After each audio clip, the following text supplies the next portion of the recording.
नमस्कार, आदाब, बहुत बहुत स्वागत आप सभी का। आप देख रहे हैं खास कार्यक्रम नजर और नजरिया। मैं हूं आपके साथ बुशरा खानम फहाद।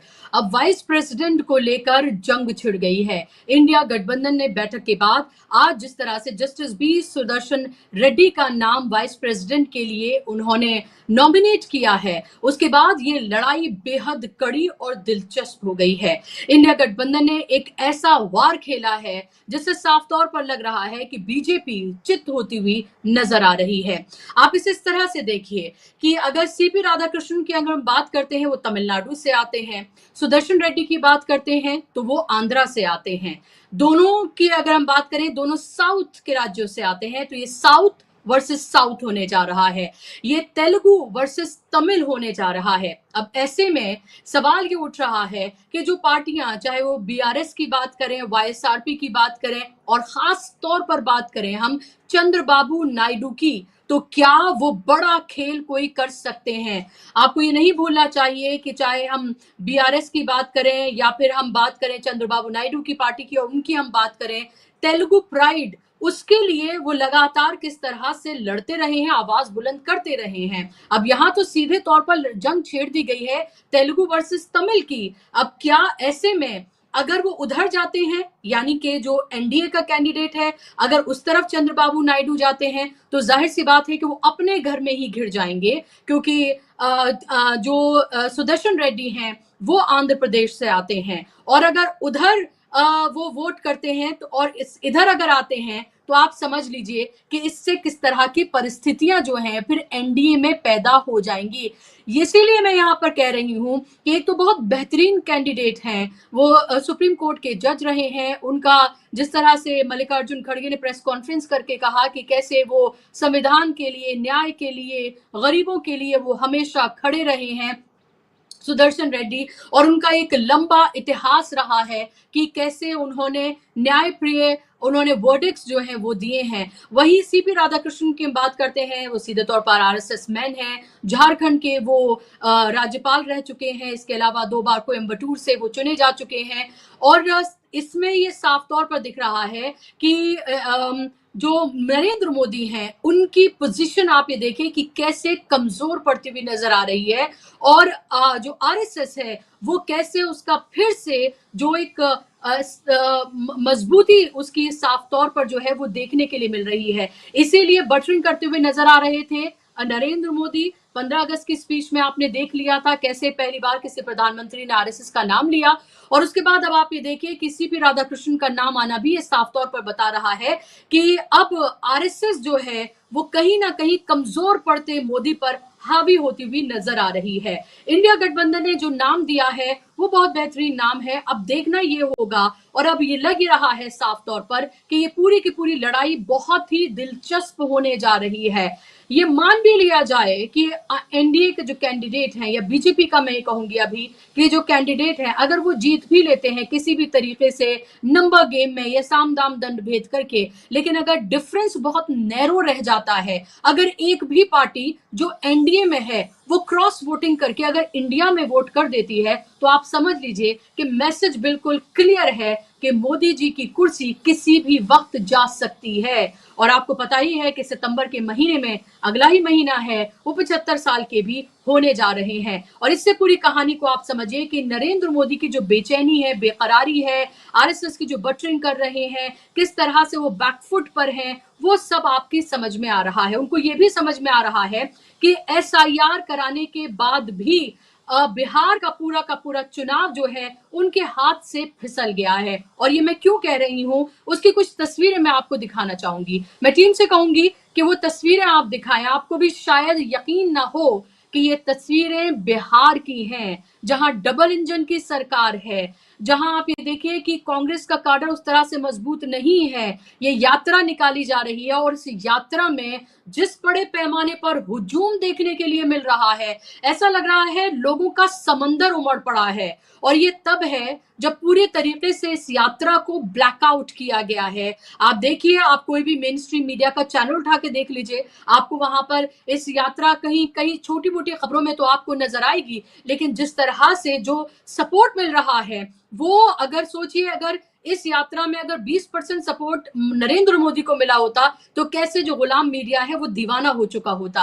आप ये तस्वीरें देखिए, दिन में हो रात में हो, कहीं से भी निकल रही हो ये यात्रा, और खासतौर पे युवा जिस बड़े पैमाने पर इसमें आ रहे हैं वो देखते ही बन रहा है, और उससे ये साफ जाहिर है, इसीलिए ये बेचैनी बेकरारी है, और इसीलिए चुनाव आयोग के साथ मिलकर धांधली का ये पूरा खेल जो है वो रचा गया है, जिसका नाम है एसआईआर। और अब राहुल गांधी क्या कर रहे हैं? राहुल गांधी अपनी यात्रा में जिस चित परिचित अंदाज के लिए वो जाने जाते हैं, वो उन लोगों को साथ में लेकर आ रहे हैं, उनको बुलवा रहे हैं जिनके नाम काट दिए गए हैं। पहले उन्होंने मरे हुए लोगों के साथ चाय पी थी, उसके बाद आप ये देखिए कि उन्होंने क्या किया। राहुल गांधी ने उन लोगों के साथ उन्होंने बात की, और उसके साथ साथ तेजस्वी यादव भी थे जिनका नाम काट दिया गया। उसके बाद चुनाव आयोग की तरफ से एक चिट्ठी जारी की जाती है, और उसमें आप देखिए, जब पहले चुनाव आयोग ने जब प्रेस कॉन्फ्रेंस की थी तब वो धमका रहे थे राहुल गांधी को, और उसके बाद जब उन्होंने चिट्ठी जारी की है तो कृपया कह रहे हैं कि कृपया आप इनके बारे में बताइए, इनकी डिटेल्स दीजिए जिनसे राहुल गांधी और तेजस्वी यादव मिले हैं। कृपया से शुरू होकर कृपया पर वो चिट्ठी हुई है। तो आप समझिए कि नैरी इस पूरी जंग में किस तरीके से चुनाव आयोग और उसके साथ साथ भारतीय जनता पार्टी बैकफुट पर है। यकीन जानिए, जब मैं बीजेपी और एक सांस में जब मैं नाम लेती हूँ तो मुझे बिल्कुल अच्छा नहीं लगता है। बहुत शर्मनाक है कि एक संवैधानिक संस्था जिसका काम है निष्पक्ष तरीके से चुनाव कराना, वो कैसे एक पार्टी की पिट्ठू बनकर काम करती हुई नजर आ रही है और विपक्ष के नेताओं को धमकाती हुई नजर आ रही है, कि हर बात को मिसलीडिंग बताती हुई वो नजर आ रही है। और अब तो चुनाव आयोग का पर्दा इस तरह से उठा है कि हमाम में पूरी तरीके से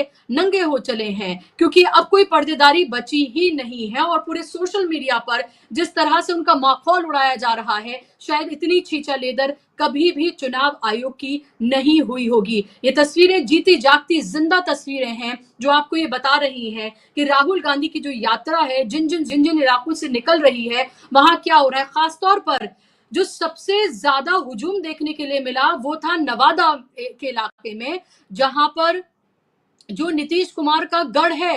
जाहिर सी बात है कि ये तस्वीरें देखकर नीतीश कुमार की नींदें तो बुरी तरीके से उड़ ही गई होंगी। और मैं आपको एक बाइट जो है वो सुनवाना चाहूंगी, जहां पर तेजस्वी यादव कैसे कह रहे हैं कि अगले प्रधानमंत्री राहुल गांधी होने जा रहे हैं। सुनिए आप जरा।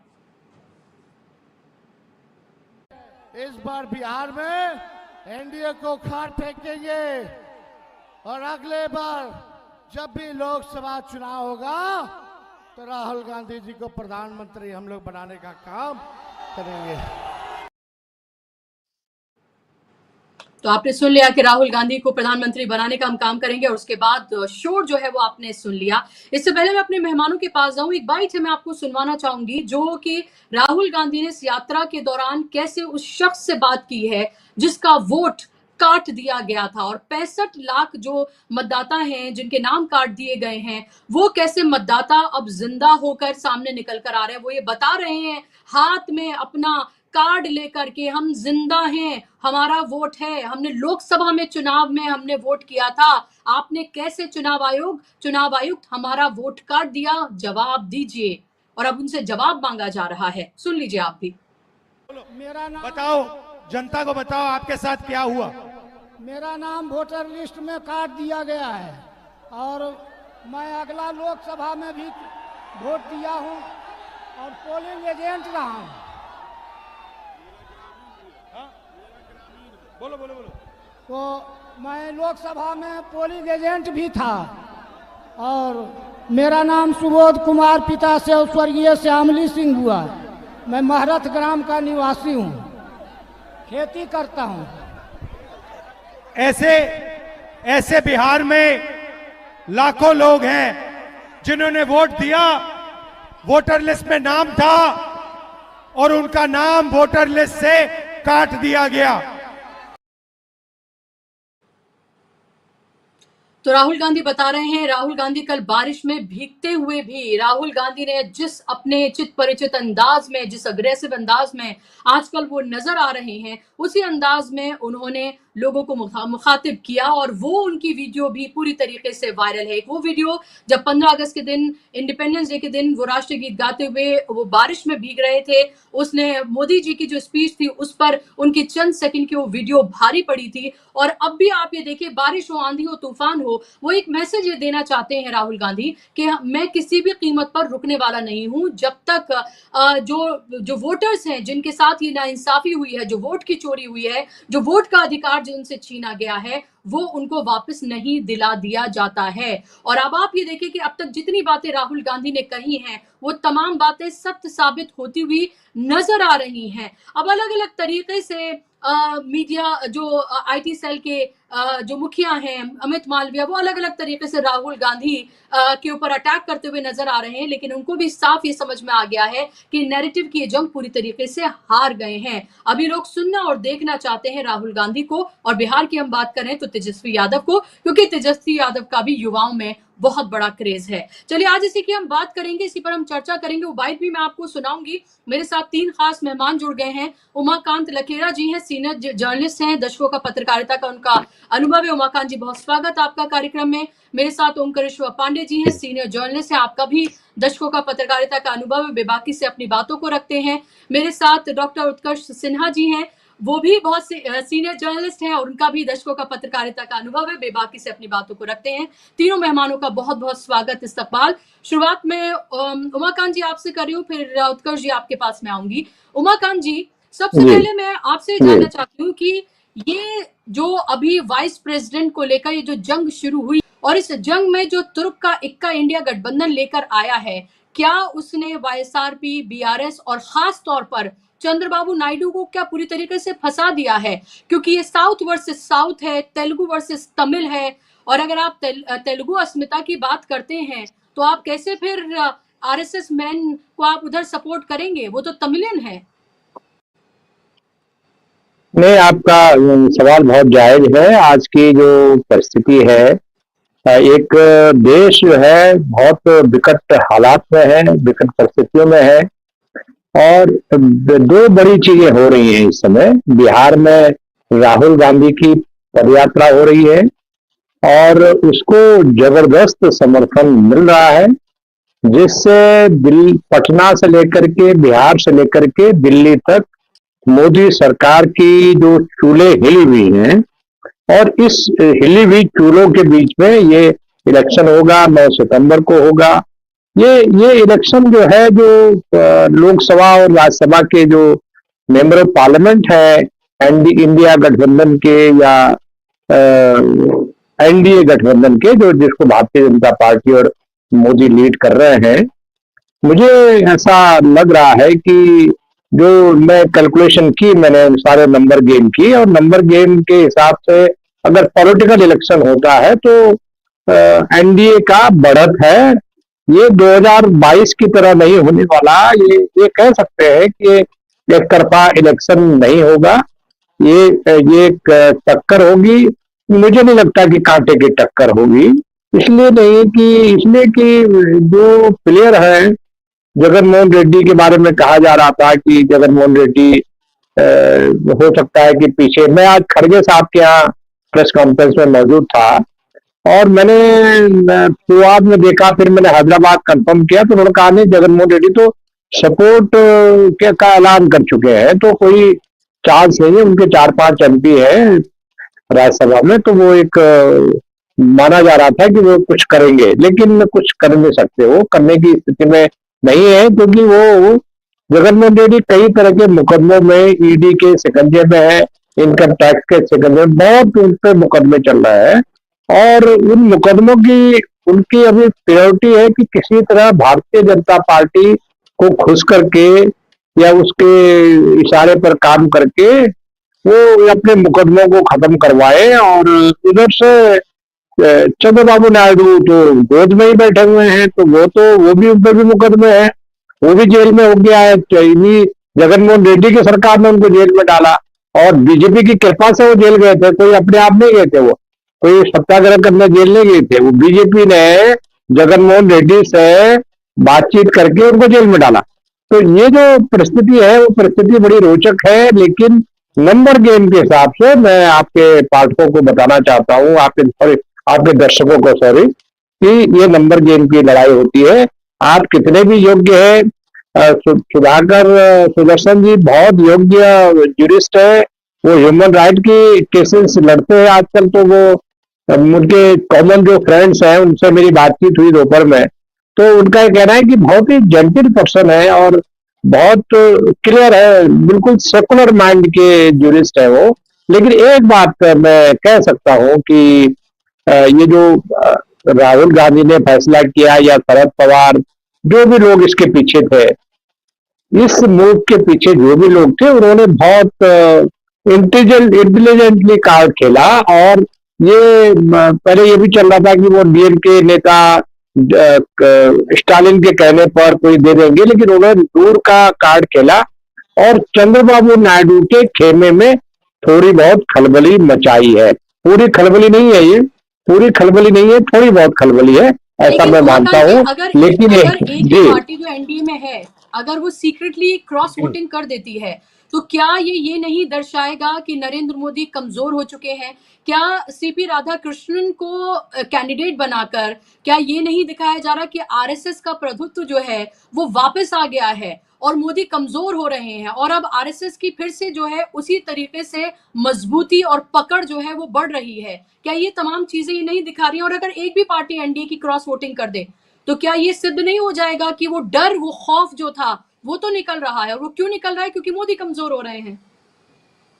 देखिए, ये क्रॉस वोटिंग इनके कार्यकाल में अभी क्रॉस वोटिंग का एक इतना बड़ा क्रॉस वोटिंग हो जाना वो मुझे नहीं दिखाई पड़ता। बहुत ज्यादा क्रॉस वोटिंग की जरूरत है, बड़े पैमाने पर क्रॉस वोटिंग की जरूरत है।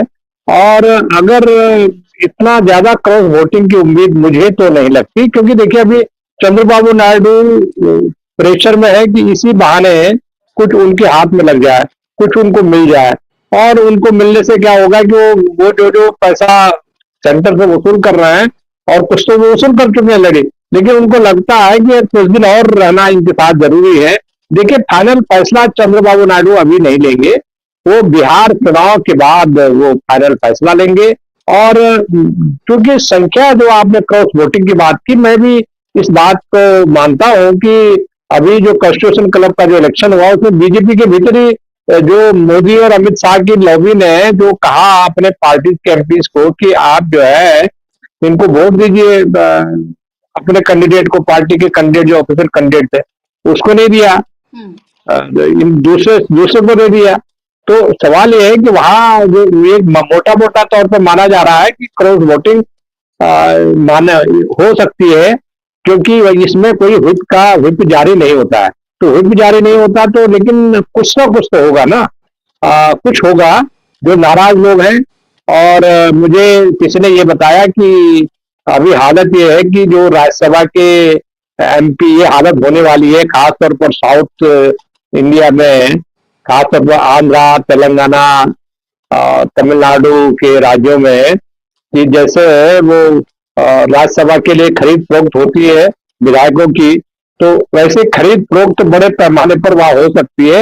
ये इस बहाने जो असंतोष है कि साहब ये जो रेड्डी साहब हैं, और रेड्डी साहब तेलुगु भाषी है, और उनके पार्टी के जो चंद्रबाबू नायडू के लोग हैं वो एनडीए के साथ है, और वो चंद्रबाबू नायडू के जो एमपी है जो उनकी पार्टी से जीते हैं, वो भी तो चाहेंगे कि भाई उनका भी कुछ घर भर जाए। इस बहाने बहती गंगा में अगर चंद्रबाबू हाथ धो रहे हैं तो सांसदों की, उनकी पार्टी के सांसदों की जेब में क्या जा रहा?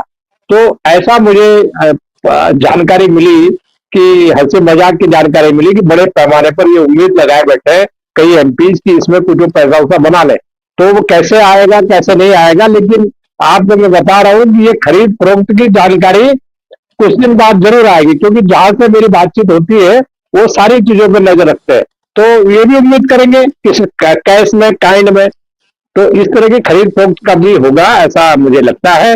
और ये इस पर बहुत वोट है क्रॉस वोटिंग के लिए, बहुत इतने अंतर ज्यादा है।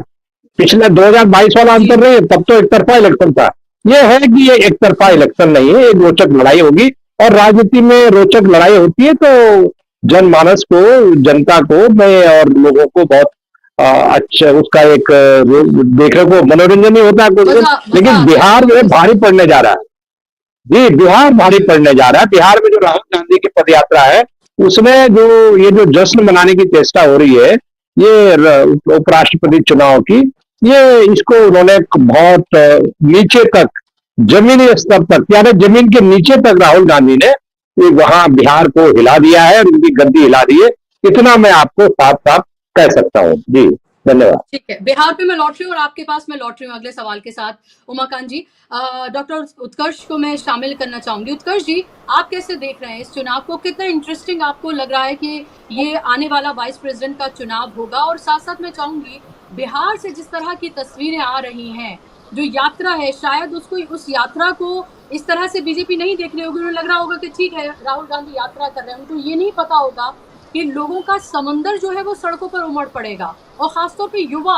और मैं तस्वीर देख रही थी नवादा, जो कि गढ़ है नीतीश कुमार का, वहां पर जो आलम था लोगों का, मतलब वो तो ऐसा है कि शायद ही देखने को मिला हो कभी बिहार में इस तरह की भीड़।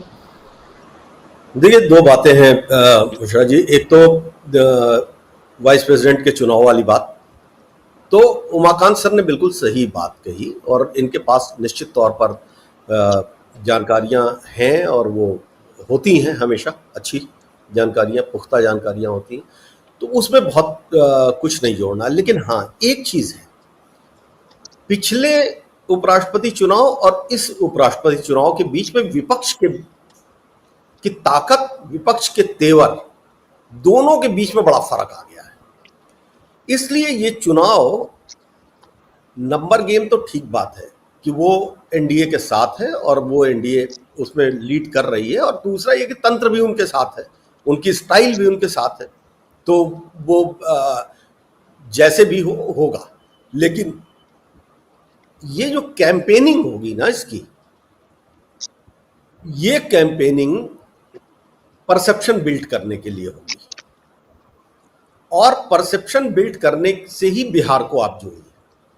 बिहार में ये जो दीवानगी दिख रही है, जो ये माहौल दिख रहा है, वो भी एक परसेप्शन बिल्ड हुआ है, and politics is all about perception.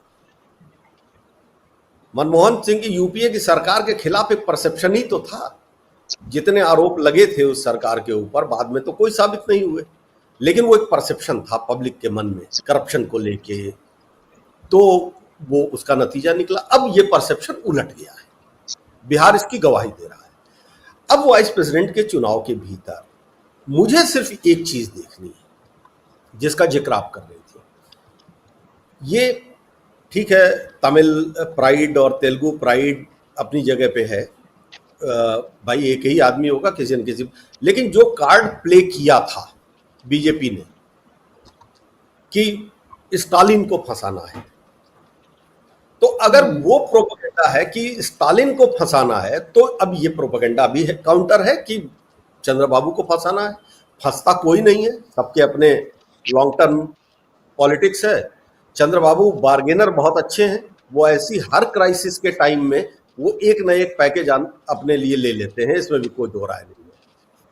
तो चंद्रबाबू क्या करेंगे, जगन क्या करेंगे, चंद्रशेखर राव क्या करेंगे, ये तो अपनी जगह पे है। लेकिन अगर एक या दो या तीन भी वोट क्रॉस हो गए, या कोई ऐसा छोटा एलआई जो शिफ्ट कर गया, ये मैसेज बहुत बड़ा होगा। और फिर कि वो डरते हैं इस बात से कि एक दिन लोग उनसे डरना छोड़ देंगे, और वही बात है, फिर वो आगे बात बढ़ेगी। देखिए, अपोजिशन भी बहुत क्लियर है कि उसको ऐसा नहीं है कि आज अगर मान लीजिए क्या गेम प्लान है नहीं मालूम, लेकिन अगर वाइस प्रेसिडेंट का इलेक्शन सरकार हारती है तो सरकार की मेजॉरिटी खत्म, तब तो उस दिन सरकार को कायदे से इस्तीफा देना चाहिए, लेकिन अब वो इस्तीफा नैतिकता वाला दौर तो है नहीं राजनीति में, इसलिए उसको भी छोड़ दिया। लेकिन जो मैसेज जाएगा वो एकदम पुख्ता हो जाएगा कि पांव तले जमीन खत्म हो गई। लेकिन मैं अभी भी इतना बड़ा नहीं सोच रहा हूं।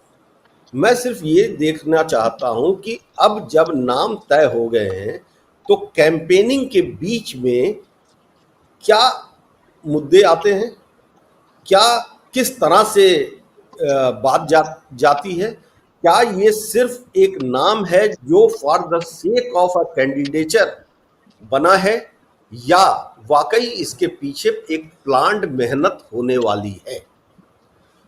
जब मैं ये कह रहा हूं कि 2022 और 2025 के विपक्ष के भीतर बहुत फर्क है, तो ये बात बिल्कुल साफ सेंटर में रख के कह रहा हूं कि पहले वाला विपक्ष जितना टूटा था, इवन इंडिया अलायंस के जो पार्टनर्स थे वो जिस तरह बिखरे थे, फिलहाल वो उस तरह से नहीं बिखरे।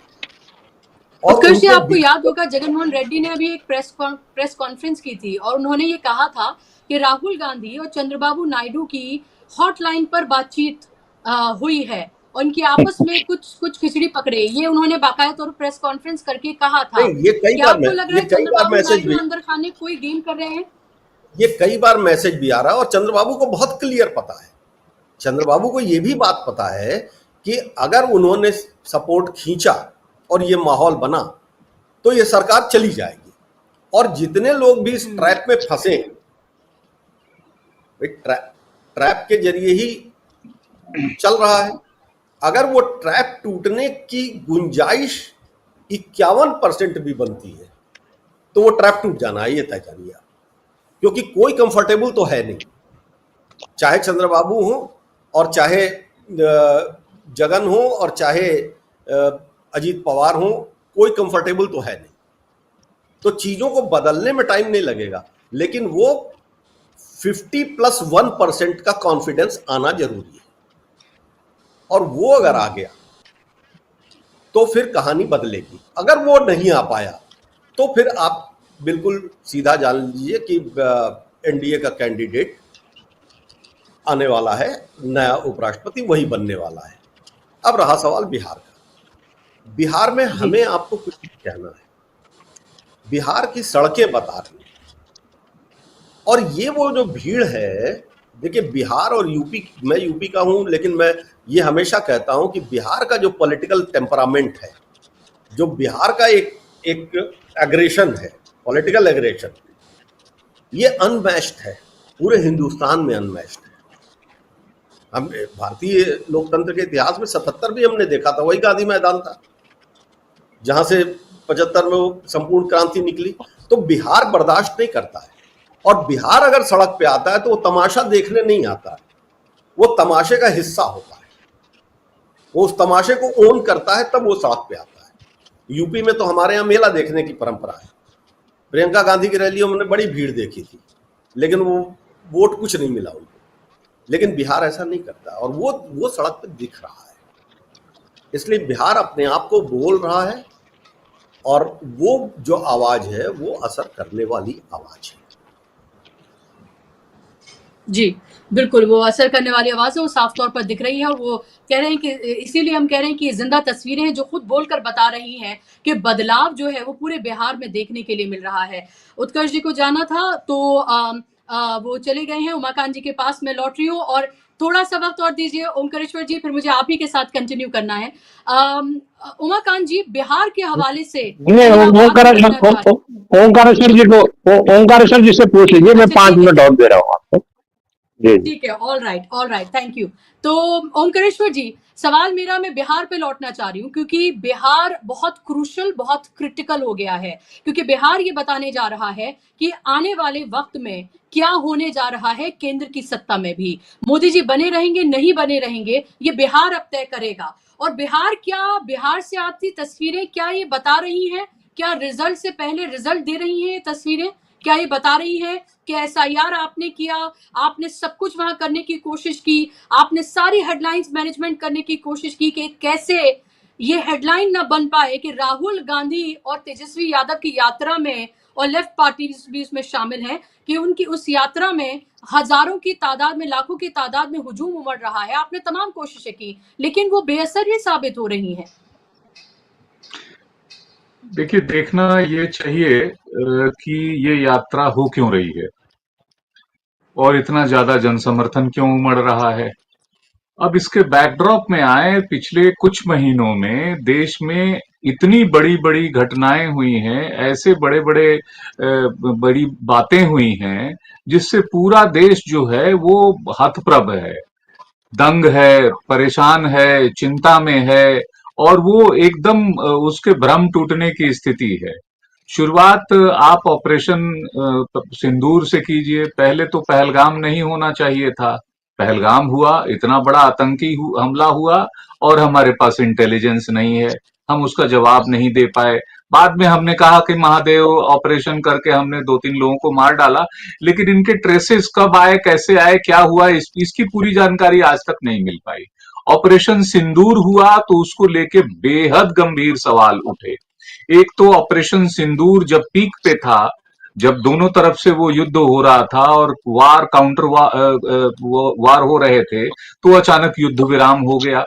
मैं उसमें नहीं जाता कि सीडीएस हमारे चीफ ऑफ डिफेंस स्टाफ ने क्या कहा, एयर चीफ ने क्या कहा, नेवी के कमांडर ने क्या कहा, जो हमारे अटैची हैं वहां पे, उन सब लोगों के बातों से ये एक चीज निकल के आई कि वो नहीं चाहते कि सरकार उनके पीछे छुपे।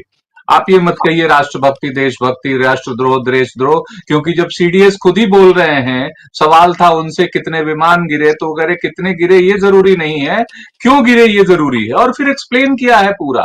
फिर रक्षा मंत्रालय ने, बाकी सब ने जो एक्सप्लेन किया, वो सिर्फ बीजेपी को ये समझाया कि हमारे पीछे मत छुपिए। वो आए हाउस में जितनी गंभीर बहस इस पे चली है, जितने गंभीर सवाल इस पे खड़े हुए हैं, वो अमेरिका के मध्यस्थता को लेके भी कि 35-40 बार वो कह चुके, 37 बार तक तो हो चुका था। 37 बार अमेरिकन प्रेसिडेंट ये कह रहा है कि हमने मीडिएशन किया भारत पाकिस्तान के बीच में और युद्ध रुकवाया, और भारत के प्रधानमंत्री एक दफा भी उठ के खड़े नहीं होके कह रहे हैं कि नहीं आपने नहीं रुकवाया। हम जेलेंस्की को देख रहे हैं कि वो डिस्कशन, निगोशिएशन कर रहा है, तो किस तरह सीधे सीधे अपनी बात कहता है, अपने शर्त भी रखता है और सारी चीजें भी। तो ये एक बड़ा मसला। उसके बाद एक बड़ा, जिसको राहुल गांधी ने, कांग्रेस पार्टी ने, जिसको एटम बॉम्ब कॉन्फ्रेंस करार दिया, बेंगलुरु में वो जो कॉन्फ्रेंस हुआ, उसको मिलियंस एंड मिलियंस ऑफ लोगों ने, हिंदुस्तान ही नहीं पूरे वर्ल्ड में देखा है, क्योंकि वो हिंदी अंग्रेजी दोनों में था। उस जिस हाईटेक पावर पॉइंट प्रेजेंटेशन के साथ राहुल गांधी ने एक एक शब्द जो कहे और दस्तावेज वो प्रमाण रखे कि भाई इस तरह से वोटों की चोरी हो रही है, उन्होंने यही नाम दिया, और उसको लेके सरकार और चुनाव आयोग जवाब दे। और उन्होंने एक मांग रखी कि ये तो हमने एक कंस्टिट्यूएंसी महादेवपुरा की बात की है, आप मुझे पूरा डिजिटल डाटा, जो कि विपक्ष का अधिकार है, जो कि उसको जानने का अधिकार है कि भाई हमारी मतदाता सूची क्या है, डिजिटल डाटा है क्या है, और फुटेज क्या है जो वहां पे चुनाव हुए। तो चुनाव आयोग ने इससे इनकार कर दिया। वो कह रहे हलफनामा दीजिए। राहुल गांधी ने जवाब दिया कि भाई हलफनामा तो सबसे बड़ा हम केंद्र में देते हैं। अब उसके बाद अखिलेश यादव ने भी जवाब दे दिया कि हमारे हलफनामा में क्या हुआ। तो चुनाव आयोग को कुछ नहीं सूझा, तो उसने एक बहाना बनाया कि इसमें 273 घंटे लग जाएंगे आपको वीडियो फुटेज देखने में। आज के क्वांटम चिप के युग में यह मुश्किल से 5 मिनट का समय है चाहिए, 273 घंटे भी नहीं चाहिए। और खैर इस तरह के तर्क आए। फिर उसके बाद जब लेटेस्ट तर्क ये आया है, जो मुख्य चुनाव आयुक्त कह रहे हैं कि भाई हम अपने मां बहन बेटियों का कैसे फुटेज, वीडियो फुटेज, अरे भाई वो वोट करने जा रहे हैं, वोट करने जा रहे हैं, अंदर कोई वॉशरूम थोड़ी है या कुछ और चीज थोड़ी है, उसका फुटेज देने में क्या दिक्कत है। लोग तो वैसे ही फोटो खिंचवाते हैं अपना कि वो देखो वोट देके आ गए और मेरे अंगूठे का निशान देखो, और ये देखो। लोग बुरके में जाते हैं, बुरका वो करके अनकवर करके फिर वोट डालते हैं। तो ये कोई लॉजिक वहां से नहीं आया। इसी बैकड्रॉप में एसआईआर चल रहा है बिहार में, स्पेशल इंटेंसिव रिवीजन। ये क्यों करना पड़ा, इसको जस्टिफाई वो नहीं कर पा रहे हैं। जस्टिफिकेशन ये है कि बड़े पैमाने पे बांग्लादेशी और विदेशी और यहां वहां, चुनाव आयोग के किसी भी प्रेस रिलीज में बांग्लादेशी शब्द का जिक्र नहीं है। अगर ये है तो देश चिंतित है। पहले तो 11 साल आप क्या करते रहे? क्या यही सो कॉल्ड बांग्लादेशी जिसको कहते हैं, उन्होंने 2024 में किसी को जितवाया? क्या इसके पहले के जो चुनाव हुए उसमें सब मिलके वोट दे रहे थे? और उस समय चुनाव आयोग कहां सो रहा था? आज जब अपने स्पेशल रिवीजन किया है तो आपको जस्टिफाई करना चाहिए कि लुक, ये 65 लाख लोग हैं जो सारे के सारे बांग्लादेशी हैं। इसीलिए विपक्ष कह रहा है इस 65 लाख की सूची दे दीजिए। विपक्ष चुनाव आयोग के देने से पहले राहुल गांधी ने जिंदा लोगों के साथ चाय पी ली। ये टेलीविजन ड्रामा नहीं है, ये हकीकत था जिसको लोगों ने, करोड़ों लोगों ने देखा है। आप एक व्यक्ति जो कहता है कि हम वडनगर में चाय गुजरात में बेच रहे थे, वो लाखों रुपए के सूट पहन के प्राइम मिनिस्टर बैठे हैं और ये एक चाय पी रहा है, ये व्यक्ति वो मुर्दा लोगों के साथ चाय पी रहा है। ये सेंसेशनल है। बिहार में ये आग की तरह खबर फैली है। इसीलिए आज जो राहुल गांधी ने वहां पर अपनी यात्रा शुरू की, इसको कहते हैं रियल पॉलिटिकल जो है वो मास्टर स्ट्रोक। क्योंकि जमीन पे जाके उसने, राहुल गांधी ने जो वो किया है, अब गली गली से जो यात्राएं निकल रही हैं, कोई उसको झुठला नहीं सकता कि इतनी भीड़ मुझे याद नहीं है कि शायद जयप्रकाश आंदोलन के दौरान नजर आई होगी, इससे पहले तो नजर नहीं आई। उसके बाद ही कभी इंदिरा गांधी की वहां पर इस तरह से यात्राएं होती थी और मैं वहां छोटा था तो मैं देखता था कि उनका जो कॉन्वॉय जा रहा है उस समय कितनी भीड़ होती थी उसके साथ। ये लगभग उसी तरह का दिखाई दे रहा है। आप देख रहे हैं कि जिस बिहार में कांग्रेस पार्टी का कार्यकर्ता नहीं बचा था, उससे इतने मैसिव तरीके से लोग आ रहे हैं और वो तब आ रहे हैं जब आपका गोदी मीडिया आपके साथ नहीं है। सारे मीडिया में ब्लैकआउट किया जा रहा है। आपका ट्विटर हैंडल, आपके ग्रुप, आपके फेसबुक, इन सब पे कंट्रोल हो रहा है कहीं ना कहीं। बावजूद इसके अगर इतनी यात्रा है तो स्पॉन्टेनियस है, वो जमीन से निकली हुई है, आप उसको इग्नोर नहीं कर सकते, ये नजर आ रहा है। दूसरी बात, जो सवाल राहुल गांधी ने या इंडिया अलायंस ने उठाए हैं और हर रोज उठा रहे हैं, उसका जवाब कोई दिखाई नहीं दे रहा है। चुनाव आयोग जवाब नहीं दे पा रहा है, बीजेपी जवाब देने आ रही है तो बड़े मतलब कहिए कुतर्क कर रही है। अजीब अजीब एक जवाब आया है कि साहब यूपीएससी की और फलां की परीक्षा में इतने सारे लोग होते हैं तो लिस्ट तो सिर्फ उनकी जारी होती है जो जीतते हैं, जो वो उसमें पास होते हैं। भाई गजब तर्क है। किसी भी यूपीएससी में लाखों कैंडिडेट उसमें एप्लीकेशन देते हैं। ये सच है कि उसमें सिर्फ 100-200 लोग जितने पास होते हैं उसका निकलता है, लेकिन चुनाव कोई कंपटीशन नहीं है। उसमें तो 90,000 और 99,000 फेल हो जाते हैं। इसमें हर मतदाता जीतता है, हर मतदाता का वो वोट कहीं ना कहीं गिरता है और दिखाई देता है में कि ये बीजेपी को गया, ये कांग्रेस को गया, ये लेफ्ट पार्टीज को गया या किसी निर्दलीय को गया। इसलिए उससे उसकी तुलना नहीं हो सकती है। अनुराग ठाकुर ने ये वो किया कि साहब महादेवपुरा का बता रहे हैं, मैं तो 6 कंस्टिट्यूएंसी का बता रहा हूं, वहां पर इतने सारे वोटों की गड़बड़ी हुई है। दरअसल ये आरोप भी उन्होंने चुनाव आयोग पे मढ़ दिया। दूसरा ये भी कह दिया कि राहुल गांधी जी के पास भले डाटा ना हो, मेरे पास डाटा है, मेरे पास एक्सेस है, मैं तो चुनाव आयोग से डिटेल ले सकता हूं।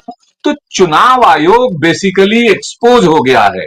अब ऐसी प्रतिष्ठा धूमिल हुई है कि ऐसे ऐसे मीम्स बन रहे हैं, ऐसे ऐसे कमेंट्स वायरल हो रहे हैं जिसको कोट कर पाना भी मुश्किल है। इन स्थितियों में ये जो यात्रा हो रही है, मुझे लगता है कि ये मैसिव है, ऐतिहासिक है, और इस बीच में ये उपराष्ट्रपति का चुनाव आया है। This is going to be a historic showdown between the two political blocs, NDA और इंडिया के बीच में। उसमें क्या होना है वो भी हम लोग देखेंगे। जी जी बिल्कुल। इस सवाल के साथ मैं आपके साथ लौट रही हूँ। उमाकांत जी, तो क्या ये सवाल ये उठ रहा है कि आपने चुनाव आयोग को देख लिया, उसने किस तरह से प्रेस कॉन्फ्रेंस की, उसके बाद वो धमकी से कृपया पर आ गए हैं, कृपया करके बताइए जिन लोगों के साथ राहुल गांधी और तेजस्वी यादव ने मुलाकात की, जो जिंदा होकर बता रहे हैं कि भाई हमारा वोट जो है वो काट दिया गया है, कभी कोई रैली में मिल रहा है, कभी कोई घर में मिल रहा है, कभी प्रेस कॉन्फ्रेंस में मिल रहा है, कभी सुप्रीम कोर्ट में आकर मिल रहा है, फिर भी चुनाव आयोग विपक्ष को धमका रहा है। जब राहुल गांधी ये कहते हैं कि किसी को भी बख्शा नहीं जाएगा, कोई रिटायर भी हो गया हो, और खासतौर पर चुनाव आयोग की अब की भी वो बात कर रहे हैं कि आप भले ही मुझसे एफिडेविट आप मांग रहे हैं लेकिन अनुराग ठाकुर से आप नहीं मांगते हैं, क्या आपको लग रहा है ये तमाम चीजें जो कुछ हुई हैं और जो स्टैंड राहुल गांधी ने लिया है, जिस अग्रेसिव अंदाज में उन्होंने स्टैंड लिया है, जो वो जनता की बात कर रहे हैं कि आपका वोट ना कटे मेरी जिम्मेदारी है, क्या आपको लग रहा है ये भी एक वजह है जो सड़कों पर जो उनके उनके फेवर में, उनके सपोर्ट में जो हुजूम बढ़ रहा है?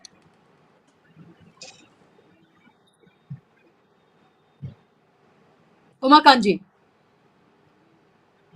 लगता है उनके साथ संपर्क जो है वो टूट गया है, लेकिन सेम सवाल मैं आपके पास में लौट रही हूँ। और जो लास्ट बात आपने छोड़ी थी ओंकारेश्वर जी, जहां आप ये कह रहे थे कि एक बड़ा शोडाउन जो है वो एनडीए और इंडिया के बीच में होने जा रहा है, क्या आपको लग रहा है कि कुछ पार्टियां या अगर कुछ लोग भी, कुछ सांसद भी अगर क्रॉस वोटिंग कर देते हैं तो क्या ये जीत कर भी हार नहीं होगी एनडीए की, भारतीय जनता पार्टी, मोदी और शाह की? पहले संक्षेप में हम ये बताना चाहेंगे कि एनडीए ने जिसको कैंडिडेट बनाया वो हैं कौन। मिस्टर राधा कृष्णन आरएसएस के बैकग्राउंड से आने वाले एक बीजेपी संघ के समर्पित कार्यकर्ता रहे हैं, इसमें कोई शक नहीं है। शायद प्रधानमंत्री ने या बीजेपी के नेताओं ने ये सोचा कि ये राधा कृष्णन वही वाले राधा कृष्णन की तरह मैसेज देंगे। डॉक्टर सर्वपल्ली राधाकृष्णन भारत के पहले उपराष्ट्रपति थे, 2 बार उपराष्ट्रपति रहे और फिर राष्ट्रपति हुए, और वो इतने योग्य और इतने पॉपुलर थे, संस्कृति, समाज, देश के इतने बड़े ज्ञाता थे तमाम विषयों के, कि उनके नाम से टीचर्स डे आज भी चलता है 5 सितंबर को। तो एक उनकी प्रतिष्ठा थी। और आज राधा कृष्णन जी स्ट्रांग संघ और भाजपा बैकग्राउंड से आए हैं। बाय एंड लार्ज उनका भी करियर जो है वो विवादों से कम घिरा रहा है। जब केयर बोर्ड के अध्यक्ष थे उस समय उन्होंने केयर निर्यात, रेशा निर्यात में बढ़ावा देने की बहुत कोशिश की, बहुत अच्छा काम किया, लेकिन उस समय कई सवाल उसके फंड एलोकेशन को लेके, अपॉइंटमेंट को लेके और बहुत चीजों में उठे जो कोर्ट तक नहीं जा पाए, इसलिए उसका कोई वेरिफिकेशन नहीं। तो जो संघ और बीजेपी ने, जो खासतौर से प्रधानमंत्री मोदी कैंप ने जो राधा कृष्णन का चुनाव करके निशाना साधा है, एक तो दक्षिण भारत को साधने की कोशिश की है, दूसरा संघ को साधने की कोशिश की है कि भाई संघ बैकग्राउंड का व्यक्ति है, तीसरा उन्होंने नॉर्थ साउथ के जरिए डीएमके में सेंध लगाने की कोशिश की है कि वो तमिलनाडु के को बिलोंग करते हैं तो शायद डीएमके को का वोट मिल जाए। अब ये बड़ा एक सोचा समझा वो था कि यहां से वो इंडिया अलायंस को कहीं ना कहीं हरा देंगे, लेकिन इंडिया अलायंस ने नहले पे दहला मारा है। उसने भी साउथ से ही खड़ा कर दिया। उसने इनके गढ़ आंध्र प्रदेश में जो हाईकोर्ट में लंबे समय तक काम कर चुके उनको, जस्टिस रेड्डी को खड़ा कर दिया। जस्टिस रेड्डी का आंध्र प्रदेश में, तेलंगाना में, अन्य राज्यों में काफी अच्छा पैठ है। पढ़ाई लिखाई, कानूनी समझ और योग्यता के मामले में वो 20 पढ़ते हैं। तो उन्होंने बताया है कि आपने धनखड़ एक सुप्रीम कोर्ट के वकील थे, मैंने एक जज को रखा है, और जज भी 2011 के हैं। ये नहीं कह सकते आप कि हाँ देखिए अब इन्होंने भी जजेस को अपॉइंटमेंट देने की वो कर दी। 14 साल गुजर चुके हैं उनको जज रहे हुए सुप्रीम कोर्ट में। तो ये मास्टर स्ट्रोक है। दूसरा, इनकी जो निष्पक्ष छवि है और जो इन्होंने जनता से जुड़े हुए, संविधान से जुड़े हुए, जो लोगों के, डिप्राइव्ड लोगों के लिए जो फैसले अपने कार्यकाल में किए हैं, वो इनको मजबूत बनाते हैं जस्टिस रेड्डी को। देखिए, इंडिया अलायंस और एनडीए के बीच में मात्र 40 वोटों का फासला है। 40 वोट एनडीए को, इसको इंडिया अलायंस को चाहिए, और उनका जो वोट है वो मात्र जीत के वोट से 28 थोड़ा सा ज्यादा है। अगर कॉन्स्टिट्यूशन क्लब ऑफ इंडिया में जो कुछ भी हुआ, क्रॉस वोटिंग हुई, क्योंकि इसमें पार्टी व्हिप जारी नहीं होता, तो इसमें निश्चित रूप से सरकार के लिए एक बहुत कठिन हो जाएगा। और जो इन्होंने दांव चला है डीएमके वाला, तो ये तो इन्होंने काट दिया है जस्टिस रेड्डी से, क्योंकि जस्टिस रेड्डी के नाम पे न सिर्फ तेलंगाना, आंध्र प्रदेश, बल्कि इंटायर साउथ जो है वो उनके सपोर्ट में आएगा। और ये साउथ नॉर्थ ही नहीं, बाकी के अन्य मसलों पे भी सवाल ये भी है इस देश के सामने, क्योंकि वाइस प्रेसिडेंट के पोस्ट से धनखड़ साहब हटाए गए। धनखड़ साहब पहले ऐसे उपराष्ट्रपति थे जिनके खिलाफ इंपीचमेंट लाया गया। उन्होंने 79 से ज्यादा, 100 से 120 से ज्यादा सांसदों का निष्कासन किया, उसमें बहुतों का निलंबन किया, करीब 79 का। तो और उनके जो तौर तरीके थे हाउस में, ऑपोजिशन को उन्होंने राष्ट्रद्रोही तक की संज्ञा दे डाली। तो क्या देश का आम नागरिक एक ऐसा उपराष्ट्रपति चाहता है जो संवैधानिक गरिमा को छोड़ के अपोजिशन के साथ बिहेव करे, या संवैधानिक नियम, मर्यादा, कानून का पालन करे? ये सवाल है कि आपको एक उपराष्ट्रपति चाहिए संविधान बचाने वाला, या आपको एक उपराष्ट्रपति चाहिए पार्टी बचाने वाला, बीजेपी को बचाने वाला। तो ये जो शो डाउन हो रहा है उसमें अगर नंबर गेम में अगर India alliance by the way हार भी जाए, जो कि नंबर गेम उनका ज्यादा है एनडीए का, तो भी वो ये बताने में कामयाब हो रहे हैं कि देखिए हम चाहते हैं ऐसा उपराष्ट्रपति होना चाहिए। और ये मैसेज जमीन तक जा रहा है और सब लोग देख रहे हैं कि किसका कैंडिडेट क्या है। इसमें तो अभी से ही कहीं ना कहीं एनडीए को एक सेटबैक है, ये नहले पे दहला में मुझे लगता है कि इंडिया अलायंस ने। तीसरी बात एक और, एक दिन पहले राजनाथ सिंह को उसका कोऑर्डिनेटर बनाया गया है, जो वाइस प्रेसिडेंट इलेक्शन के लिए रूलिंग गवर्नमेंट की तरफ से, एनडीए की तरफ से। उन्होंने कांग्रेस अध्यक्ष से बात करी, मल्लिकार्जुन खड़गे जी से बात करी, और नेताओं से बात करी। ये भी तय है कि उन लोगों ने इस बात को रिजेक्ट किया और तभी अपना कैंडिडेट वो पेश किया है। इसका मतलब कि वो भी इस शोडाउन के लिए तैयार हैं। देखना है कि इस शोडाउन में कौन भारी पड़ता है। जी जी बिल्कुल। और इससे पहले मैं आगे बढ़ूं और अगला सवाल लूं और उसके बाद मैं कार्यक्रम समाप्त करूंगी, मैं दिखाना चाहूंगी राहुल गांधी का वो वीडियो जो कल से बहुत वायरल है, जो बारिश में भीग रहे हैं और किस अग्रेसिव अंदाज में चुनाव आयोग को जो मैसेज दे रहे हैं, वो दिखाना बहुत जरूरी है। सुनिए आप जरा राहुल गांधी को। ये देश जो है भारत माता, ये संविधान जो है ये भारत माता का संविधान है, ये भारत माता का संविधान है। इसको अंबेडकर जी ने, गांधी जी ने, नेहरू जी ने, पटेल जी ने लिखा है, बनवाया है, मगर इसमें 3000 साल पुरानी आवाज है, हिंदुस्तान की आत्मा की आवाज है। और जब ये लोग वोट चोरी करते हैं तो ये इस आत्मा पर आक्रमण करते हैं, ये इस संविधान पर आक्रमण करते हैं। ये भारत माता पर आक्रमण कर रहे हैं। और हम भारत माता पे ना नरेंद्र मोदी को, ना इलेक्शन कमीशन को आक्रमण करने देंगे। इस संविधान को कोई नहीं मिटा सकता, इस संविधान को कोई नहीं छू सकता।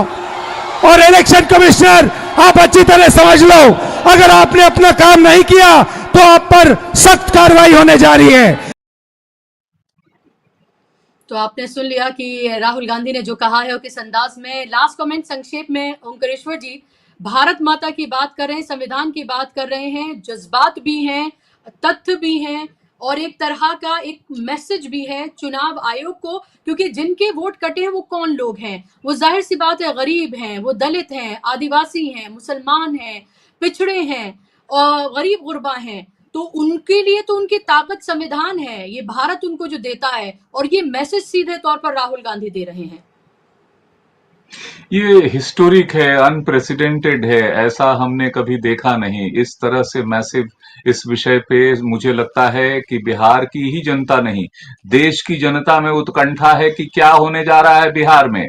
आपने देखा है कि रूलिंग पार्टी को सपोर्ट करने वाली टीडीपी ने 2 पन्ने का लंबा पत्र लिखा है चुनाव आयोग को। उसकी चिंता अपने राज्य में जाहिर है, वो सत्ता में रह के सत्ता को सपोर्ट करते हुए चिट्ठी लिख रही है। वेस्ट बंगाल में आंदोलन चल रहा है, तो देश में कई इलाकों में, कई कोनों में लोग इस चीज को लेके बहुत सशंकित चिंतित हैं क्योंकि उनको ये लग रहा है कि ये इसमें मतदाता सूची में संशोधन के नाम पे या एनआरसी के नाम पे दरअसल वोट काटने का और उसका, आपको बता दूं ये जो मतदाता सूची है, ये संशोधन बिहार का है, ये एनआरसी से भी कड़ा है।